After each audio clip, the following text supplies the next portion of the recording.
पूंजीपतियों की है। बीएनसीसी और लुक्स और हबीब जैसे लोग अकेडमी चला रहे हैं। हमारे बच्चों से 1 लाख रुपया भी लेते हैं सिखाने का। वो ये बताते हैं कि देखो हम यूरोप से सीखना है, आपको नई टेक्नोलॉजी दे रहे हैं। और हमारे बच्चों से जो हमारे लोग साधन संपन्न हैं, अपने बच्चों को वहाँ ट्रेनिंग दिला के और उन्हीं के पार्लरों में फिर हमारे बच्चे नौकरी भी करते हैं, उन्हें कारीगर भी नहीं ढूंढने पड़ते। तो ये हमारा दिल्ली के अंदर और देश के अंदर शोषण होगा कि वो सिखाने के भी पैसे ले रहे हैं और हमसे अपने पार्लर भी चलवा रहे हैं। तो साथ में ये व्यवस्था भी जब आपका विकास है, आप पुश्तैनी लोग हो, आप खानदानी लोग हो और आप जो है आप अभी भी वहीं के वहीं। जिस दिन हम माननीय मुख्यमंत्री जी के या मंत्री जी की अगुवाई में गए थे तो मंत्री जी ने वहाँ पत्रकारों से सीधे सीधे कहा था, आपके पास वो वीडियो भी होगी कि एक लोग वो है जो 50 रुपये लेते हैं, एक लोग वो है जो 500 रुपया लेते हैं। मंत्री जी ने उसमें यही कहा था कि हम इस गैप को काटना चाहते हैं। जो पुश्तैनी काम धंधों में लगे हुए लोग हैं, हम उनको आगे बढ़ाना चाहते हैं। ये माननीय मंत्री जी को ये चीज़ भी आपने कमर कसनी होगी, तभी पूंजीपति आपका शोषण रोकना बंद करेंगे। हम बार बार इस बात को आपकी मीटिंगों में समझा रहे हैं कि आपका शोषण कैसे, आप कोऑपरेटिव बेस पे भी अपना काम नहीं करते। और गवर्नमेंट की ऐसी स्कीम है जो कोऑपरेटिव बेस पे लोन देती है, तो 10-20 लाख का पालन। लेकिन आप एकजुट होंगे, एक दूसरे पे विश्वास करेंगे, अपनी संस्था पे विश्वास करेंगे, माननीय मंत्री जी पे विश्वास, और इससे ज़्यादा बाकी लोन के विषय में भी तो हमने मंत्री जी के संज्ञान में पिछली बार लेकर दे दिया था। बाकी जो भी सुविधा और कानून के अनुसार होगा मंत्री जी हमारे लिए करेंगे, मुझे ऐसी आशा और उम्मीद है। साथियों, आज आप आए, अपना बहुत कीमती समय दिया। इसी तरीके से आगे जब भी संस्था को जरूरत पड़े, जब भी हमें जरूरत पड़े, आप लोग इसी तरीके से जागरूक रहेंगे और आप अपनी संस्था से जुड़े रहेंगे, अपने अपने इलाकों में काम करेंगे, संगठन को मजबूत करेंगे, अपने लोगों का सर्वे करेंगे कि दिल्ली के अंदर आपके कितनी दुकानें हैं, कितने फुटपाथ पे बैठे हुए हैं, कितने आपके लोग कारीगरी करते हैं। ये सर्वे आप करके मुझे दोगे, मैं आपसे ये उम्मीद करता हूँ। आपकी लड़ाई सही लगती है और इससे ज़्यादा कुछ ना कहते हुए आप सबका बहुत बहुत शुक्रिया। माननीय मंत्री जी आप हमें संबोधित करेंगे।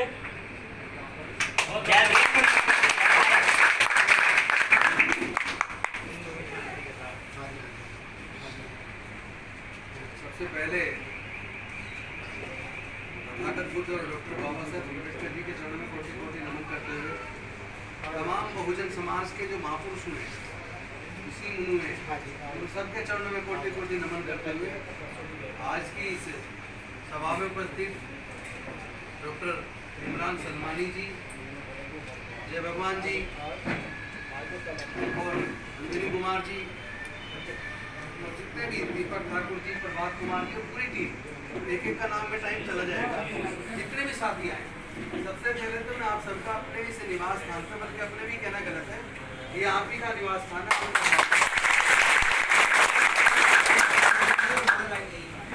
इमरान सलमानी जी ने बड़ी सुलझी हुई बात की है, लेकिन पता नहीं कितनों को समझ आएगी।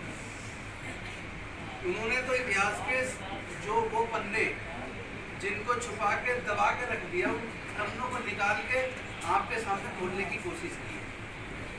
लेकिन समझना सिर्फ इतना है कि आप उन पन्नों को पढ़ पा रहे हो या नहीं पढ़ पा रहे।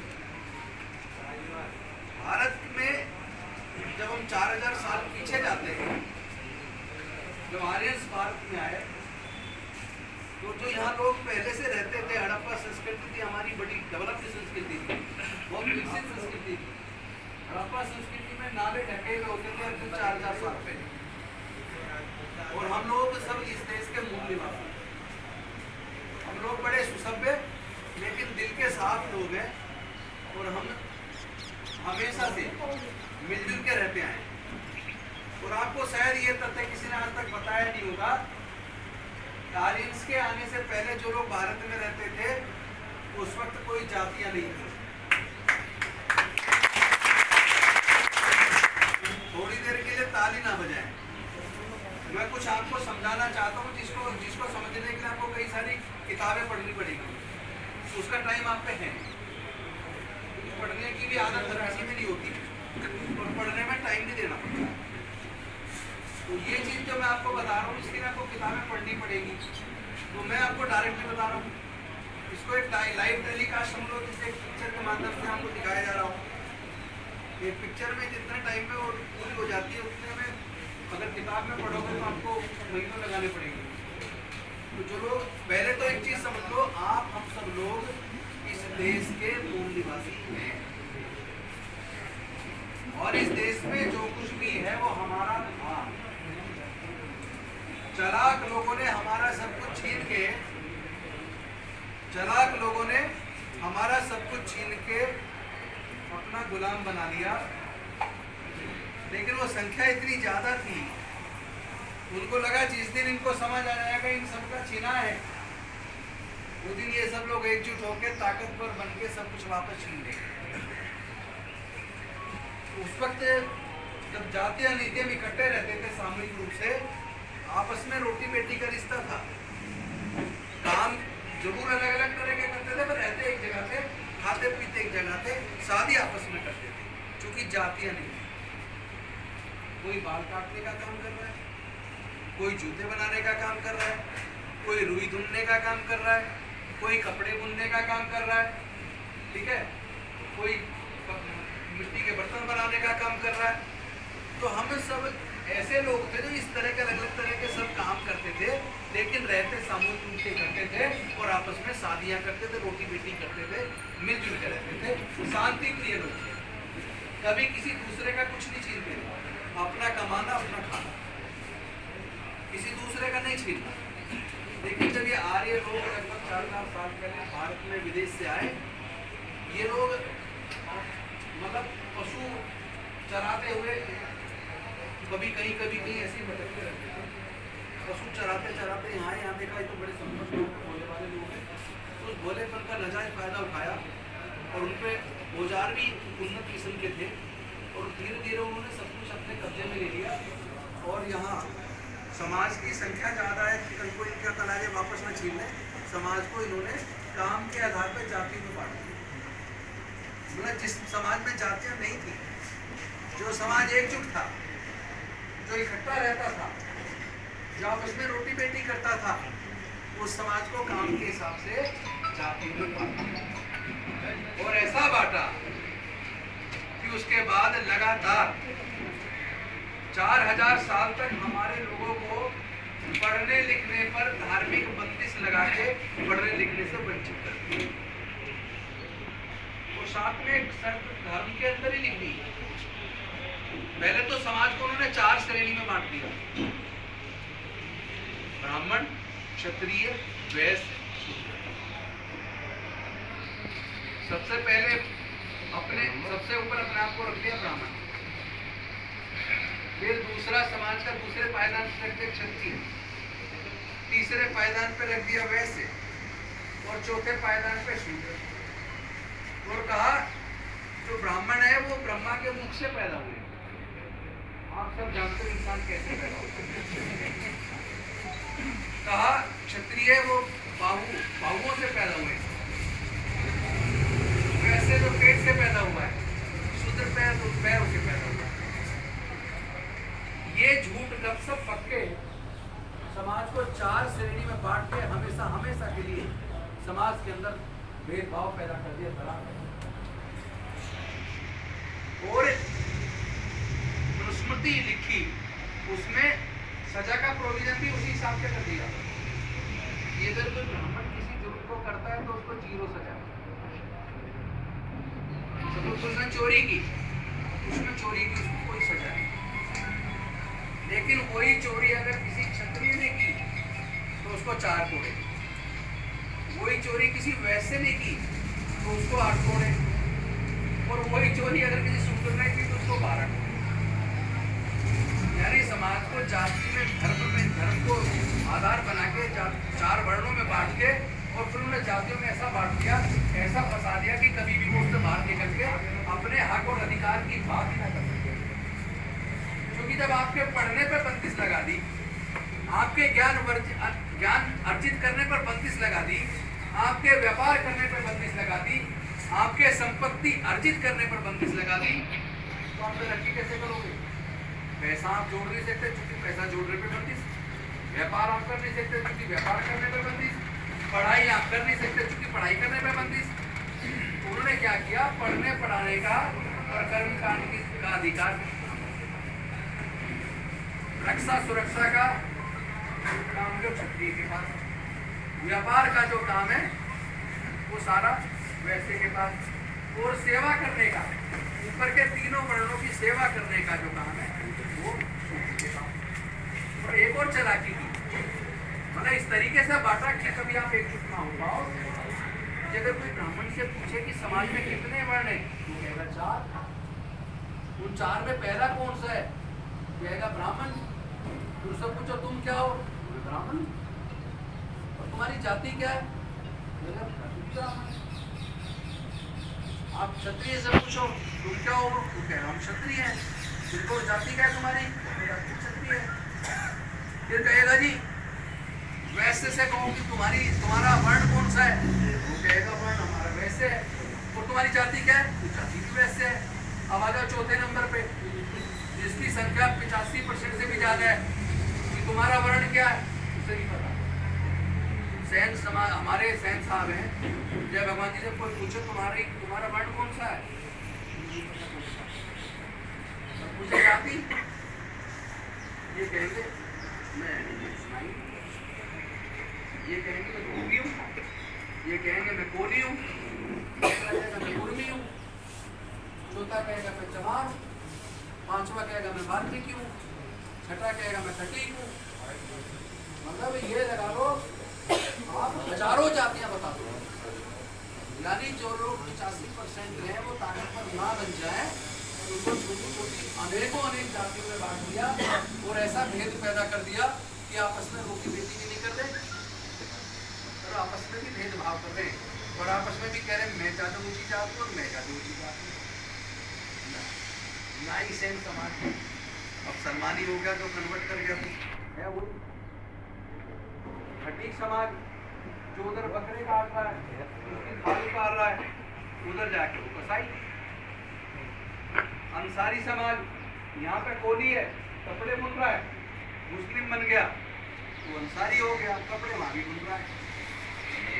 नाई बन के भी नाई बाली काट रहा है, तो सलमानी बन के भी बाली काट रहा है। ठीक है, जो रुई धंधा है धान, वो यहाँ से कन्वर्ट हो जाता है, मंसूरी हो जाता है, तो वहां वो रुई धुलता है। इसके ऊपर एक कहावत याद आ गई। एक बार ऐसे ही कोई प्रताड़ित आदमी था, उससे लगा यार इस धर्म में मेरा शोषण बहुत हुआ है, अब मुझे एक काम करना चाहिए, यहाँ से अपना धर्म बदलना चाहिए।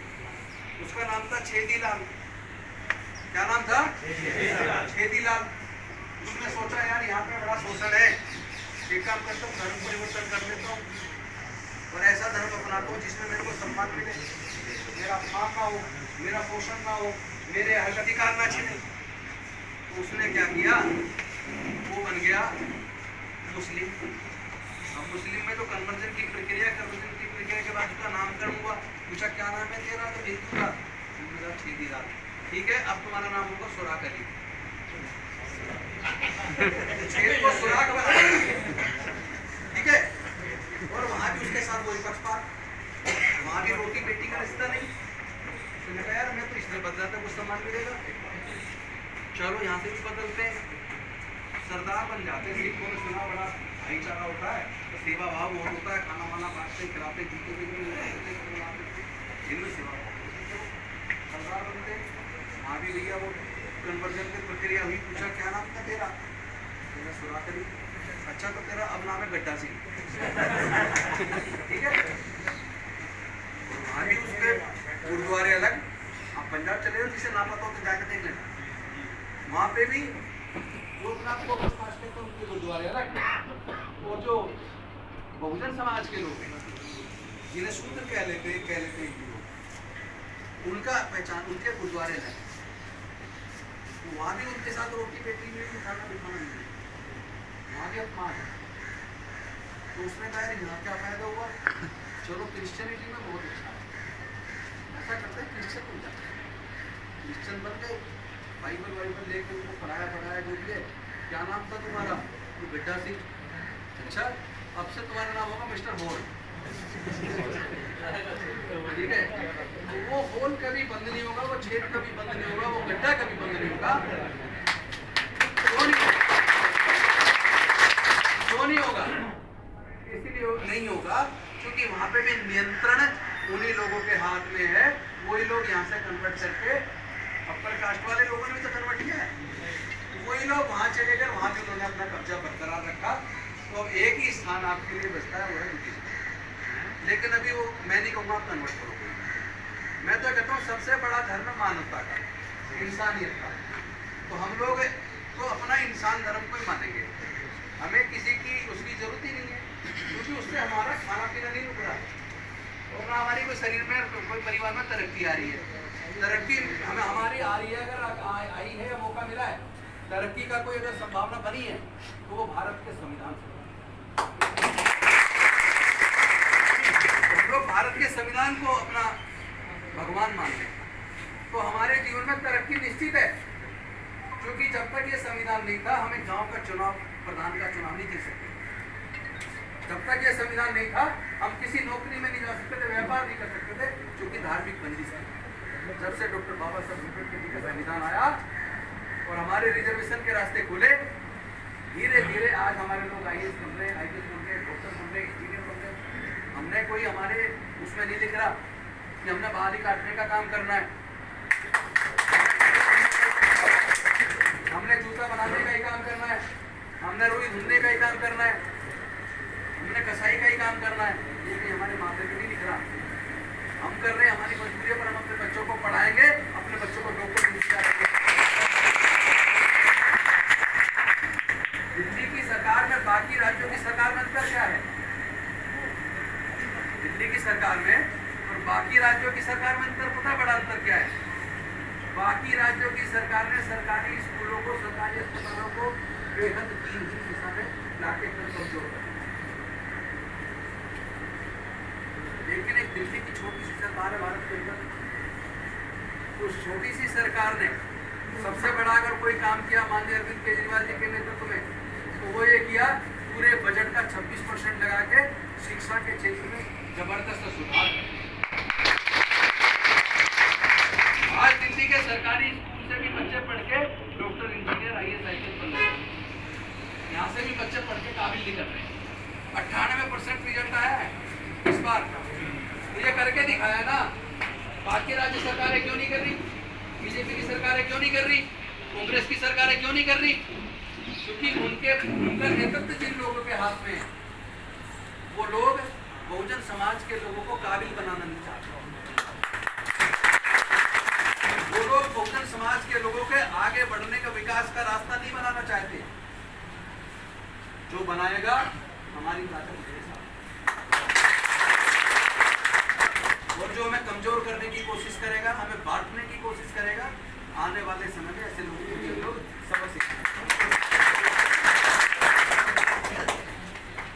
अनफॉर्चुनेटली ये कोरोना वगैरह आ गया था, तो इसकी वजह से हमारे सारे काम रुक गए, सरकार की इनकम बंद हो गई। वैसे मेरा सब्जेक्ट है सर, जिसमें मुझे 1 घंटा लगता सारी चीज समझाने, वो मैं दोबारा लूंगा टाइम। आज चूंकि वो सारे ऑफिसर्स आ गए अंदर, वो ऑफिसर्स अंदर हैं, आप भी अंदर चलिए। तो चूंकि ऑफिसर सारे आ गए, स्पेशल सेक्रेटरी, तो मेरे वो गलत हो जाएगा। टाइम मैंने दिया, मीटिंग मैंने बुलाई, ऑफिसर सारे बड़े महत्वपूर्ण उसमें, और मैं उसमें ना पहुँचूँ। तो मैं सिर्फ आज आपसे एक बात करना चाहता हूँ। एक तो हमारा जो देश का बोर्ड है, उसका गठन की प्रक्रिया हमने प्रारंभ कर दी है। कैबिनेट से पास हो गया था, अब उसका नोटिफिकेशन का काम चल रहा है। नोटिफिकेशन का काम होने के बाद उसका गठन का काम शुरू करेंगे, नाम एप्लीकेशन मांगी जाएगी, और उनमें जो लोग जिनका जीवन भर संघर्ष रहा है, जो ईमानदार और समर्पित सिपाही हैं, मेरी कोशिश रहेगी उसमें उनको, मेरी कोशिश रहेगी उसमें अप्रोच से नहीं होगा कोई सिलेक्शन कि कोई आदमी अप्रोच से या पैसे से कुर्सी पा ले।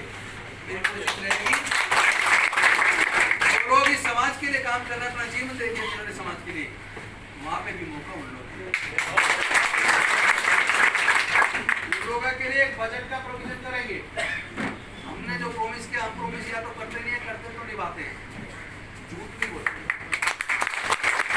झूठा प्रॉमिस बिल्कुल नहीं करेंगे, जो हम कर सकते हैं वो करेंगे। हम लोग एक बजट का प्रोग्राम नहीं करेंगे, देश कला बोर्ड का गठन होगा, चेयरमैन और जो मेंबर होंगे, और उस बोर्ड के माध्यम से अपने लोगों की जो ट्रेनिंग का काम और लोन देने का काम, लोन DSFDC से दिलवाएंगे। सरकार बड़े लेवल पे योजना पे काम कर रही है, और अभी भी अगर किसी को लोन की ज़रूरत है आप में से, वो DSFDC से लोन के फॉर्म लेके अप्लाई करे। तो 50,000 तक के लोन पर तो मैंने कोई गारंटी भी नहीं लगा रखी। 50,000 तक के लोन पे किसी गारंटी की जरूरत नहीं है। आपके पास आधार कार्ड होना चाहिए, ठीक है, आपके पास आपका वोटर आई कार्ड होना चाहिए, और आपका कोई ना कोई घर होना चाहिए, चाहे वो झुग्गी पक्की बनी झुग्गी को लाओ उस पर भी। अरे झुग्गी पे लोन नहीं मिलता था, लेकिन हमने पास करके अब के बाद अपने बोर्ड में जो लोग पक्की झुग्गी बना ली, छोटी छोटी झुग्गियाँ आपने जैसे देखी या कहीं वो भी देखी, झुग्गी सब पक्की बनी, उन सबको हम लोन देंगे। आपको आपके काम धंधे करने के लिए लोन देंगे। आपको लोन अप्लाई करो। DSFDC का एक ऑफिस, हमारा ब्रांच ऑफिस नंदन नगरी जो DC ऑफिस है उसके अंदर है। हम वहाँ जाके वहाँ से फॉर्म लेके अप्लाई करवा सकते हैं। आप चाहो तो रोहिणी के अंदर हेड ऑफिस है सेक्टर 15 में डॉक्टर अम्बेडकर भवन के नाम से, वहाँ जाकर आप अप्लाई कर सकते हैं। एक या बैटरी लाइन पे ही वहाँ से आप अप्लाई कर सकते हैं। और आने वाले समय में ऊपर उसका सिस्टम बना के जब बोर्ड का गठन हो जाएगा, आपका ट्रेनिंग का भी काम शुरू करेंगे, जिसमें आपको आज के हिसाब से अपग्रेड करेंगे। और आपको पूरा, मैं आपको एक प्रॉमिस कर सकता हूँ, जो मैं कहूँगा वो चलूँगा, ना तो झूठा वायदा करूँ और ना किसी के प्रेशर में हूँ। एक बार को अगर ये कुर्सी छोड़नी पड़े ना न्याय की लड़ाई के लिए, तो मैं न्याय की लड़ाई के लिए वो छोड़ दूंगा। लेकिन आपको भी एक बात समझनी पड़ेगी, आप सैन समाज के नाम पे इकट्ठा होना बंद करो। पैसे के नाम पे हो जाओ, पैसे के नाम पे हो रहे तभी तो सैन और सलमानी दोनों हो रहे हैं। पैसे के नाम पे इकट्ठे जाओ पर बिरादरी के नाम पे नहीं। हमें बहुजन समाज बनाना है। जब हमारी जाति थी नहीं, जाति किसी ने चालाकी से जानबूझ के हमें बांटने के लिए बनाई। आज हमें अकल आ गई कि भैया ये जाति चालाक लोगों ने हमें बांटने के लिए बनाई थी। तो हम अब जब हमें समझ आ गई, अब हम इस जाति को नहीं ढोएंगे, हम इस जाति का परित्याग करेंगे। जो भी भारत का मूल निवासी है, बहुजन समाज है। आप सब अपने चेहरे मोहरे देखो, हमारे सबकी सकल सूरत एक जैसी है। और जो लोग विदेश से आए वो लंबे लंबे गोरे गोरे ठाड़े ठाड़े आपने सब देखे होंगे। ज़्यादा मुझे कह रहे कि मेरे ख्याल से सारे लोग देख लो, कोई शकल से कह देगा किसी की जात नहीं, कह देगा क्या? हम सब एक जैसे हैं। जाति किसने बना दी भाई? पूरे दुनिया में तो जाति नहीं है, इंग्लैंड में तो जाति नहीं है, अमेरिका में तो जातियाँ नहीं है। तो वहाँ जाति नहीं थी, यहाँ क्यों है? कुदरत ने तो जाति बना के नहीं भेजा। आइए, अगर आप बीमार हो जाओ, हमारे बड़े एक्सपर्ट कारीगर हैं, बहुत ही एक्सपर्ट हैं, अगर ये बीमार हो जाए और डॉक्टर कहते हैं इनको ब्लड की जरूरत है, फलाना ब्लड ग्रुप लेके आओ, क्या हम ये कहेंगे हमें इसी जाति का चाहिए?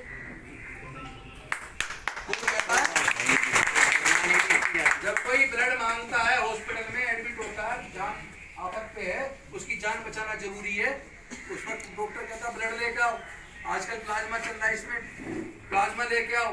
डेंगू हो तो डेंगू में व्हाइट सेल चढ़ती है ना, चढ़ती है ना प्लेटलेट्स।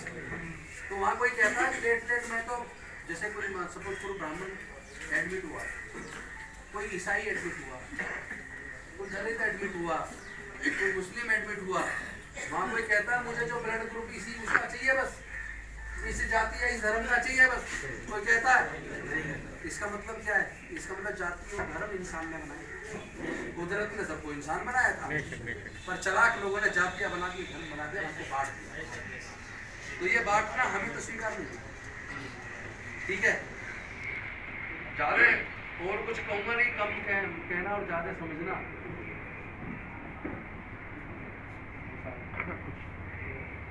क्योंकि काफ़ी देर से ऑफिसर्स आए हुए हैं, लेकिन आपसे तसल्ली से मिलना पड़ेगा। ये कम लग रहा है, थोड़ा कम सा लग रहा है। इसीलिए आप हमें जब आपके पास समय होगा नहीं, समय होगा, समय करेंगे तालकोट में स्टेडियम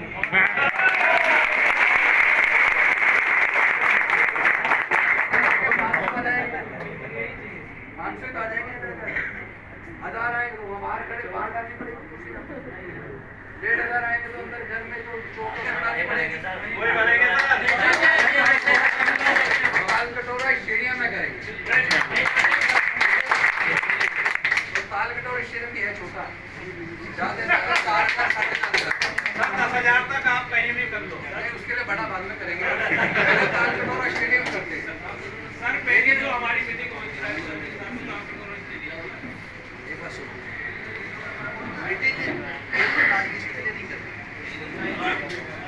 मीटिंग समाज के हक और अधिकार के लिए करनी,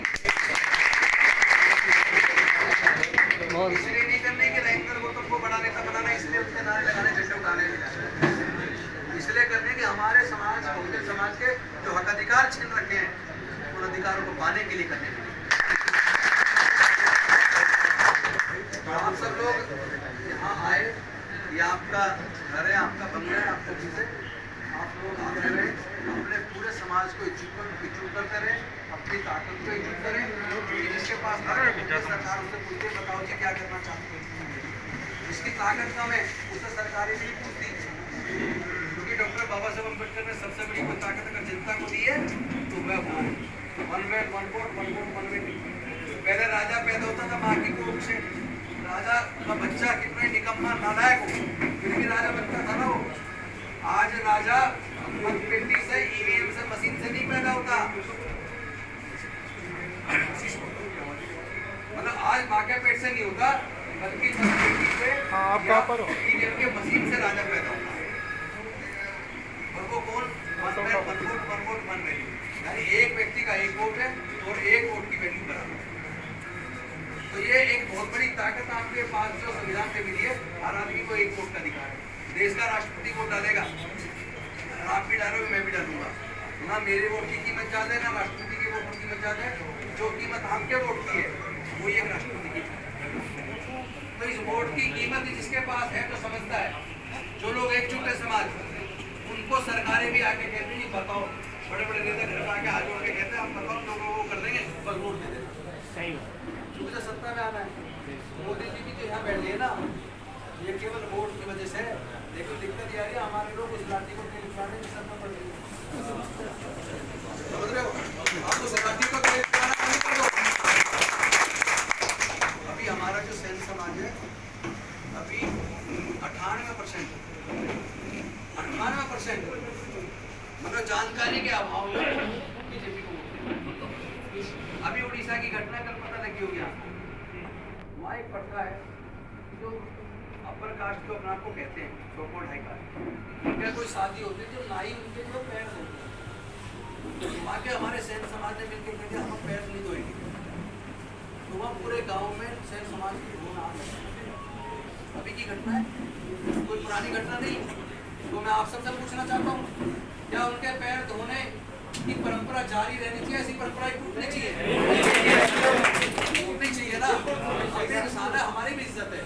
तो अब ये बहुजन समाज को एकजुट करना है, आपस में एकजुट करना है, और अरविंद केजरीवाल जी जैसे नेता की पूरे देश को जरूरत है। क्योंकि अगर स्कूल अच्छे होंगे तो बच्चे गरीब करके भी पढ़ के कामयाब बन जाएंगे। अगर अस्पताल अच्छे होंगे तो गरीब से गरीब का भी इलाज अच्छा हो जाएगा। और अगर जय भीम मुख्यमंत्री प्रतिभा विकास योजना जो दिल्ली में बनी है, ऐसी योजना बनेगी तो जो कोचिंग पे लाखों रुपए खर्च होता है, लेकिन दिल्ली के अंदर 15,000 बच्चों की फीस का खर्चा दिल्ली की सरकार उठा रही है। तो ऐसी अगर अरविंद केजरीवाल जी जैसे नेता की सरकार होगी तो पूरे देश में जितने भी बहुजन समाज के लोग हैं, दलित पिछड़े वर्ग के लोग हैं, उन सबको सरकारी खर्चे पे वो IAS बने, डॉक्टर बने, इंजीनियर बने, अपना सपना पूरा करें, सरकार के पैसे कम कहना, ज्यादा समझना। आपको मैं जितना कह दिया, इसको अपने अपने घर जाकर आपको सोते वक्त सोचना जो मैंने कहा है। इसको जब आप समझ लोगे उसके बाद कोई दुनिया की ताकत नहीं जो आपको कमजोर कर दे, आपको हक मांगो, आपको मांगना नहीं पड़ेगा, हाथ नहीं फैलाना नहीं, हम तो अब अपना हक छीन लेंगे। जब संख्या हमारी ज्यादा है तो हम तो अपना हक छीन लेंगे, हम हाथ नहीं बनाएंगे। ठीक है,